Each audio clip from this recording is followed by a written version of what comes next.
Bismillahirrahmanirrahim. Assalamu alaikum everyone. Today we are going to conduct another instruction tutorial uh, in our series, right? So the instruction we are going to cover today is subliteral to working. Subliteral to working is very important instruction, and the format of this instruction is subliteral to working K. K is what? K is any number which can be inputted by programmer, right? So what does it do? The operation is basically whatever the number K minus working register value, right? So working register value is currently, let's say, is 34 hex. So what is going to happen?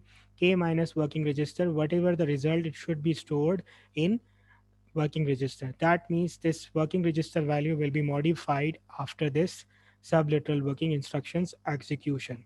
So that is why one need to be careful when one is using this instruction.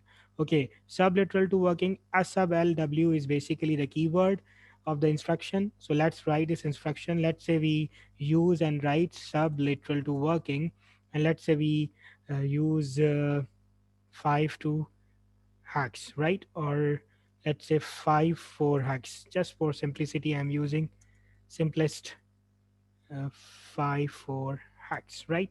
So what is going to happen? We know that the number is k, and k is what? 54 in this example. So 54 hacks minus 34 hacks, which is the value of the working register. So it will become equals to what?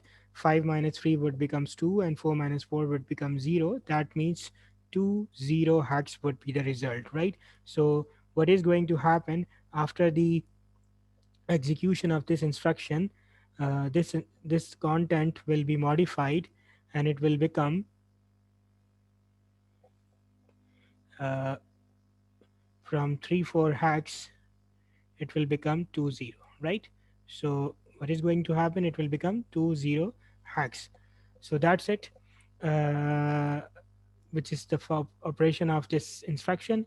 I hope you have understand the operation of this instruction. If you have any confusion, you can post your confusions in comment section. Thank you so much for listening.